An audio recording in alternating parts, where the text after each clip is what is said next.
Hey everybody, Chris Bryant here. Thanks for dropping by and taking a look at my free CCNA security course here on Udemy. Totally updated for the latest version of the exam, the 210-260 exam, all about virtual private networks. And not only is this course going to come in handy in the real world, it's really going to help you on your CCNA security exam because configuring and troubleshooting VPNs is going to be a huge part of your CCNA security exam.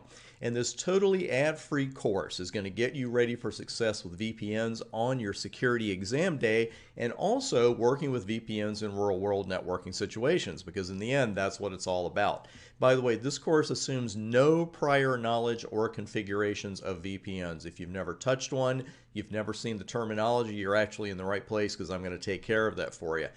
Because for that security exam, the first thing we have to do is get the theory down cold. The labs are great and there's plenty of lab work here, but we've got to tackle a bit of theory first. And we're going to talk about why we would use VPNs in the first place and then compare the authentication header and encapsulating security payload.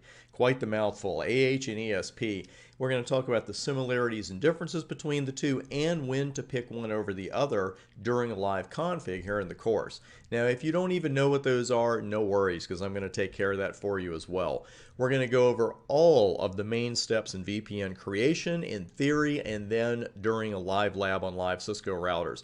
I'm going to give you a VPN success checklist that guarantees you get every step right every single time because there are quite a few steps here and you got to do them in order and then you got to get them all right. And that's just what we're going to do here. We're going to go over IKE policy creation, application, and of course verifying.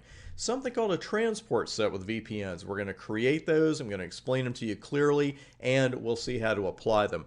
And another kind of access list, a crypto access list, how to configure it and how to apply it. This gets tricky for a lot of people because they don't know a couple of simple success rules. But at the end of this free course, you will, and you will nail it on exam day. And by the way, even when you're done with that course, this course never stands still because at least once a week, I'm going to add a new security training video from my YouTube channel, including video practice exams, 5-minute video boot camps, and video flashcard exams.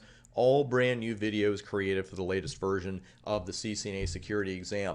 This all starts August 10th. That's when I'll post the first new videos in the VPN course. They'll all be up by Monday, August 15th. So if you join now, you'll be automatically notified when new videos are up. And actually, once you join after that date, you'll still be notified when those new security videos are put up from my YouTube channel. I'm Chris Bryant. Thanks for taking 3 minutes with me here. And I look forward to teaching you all about VPNs.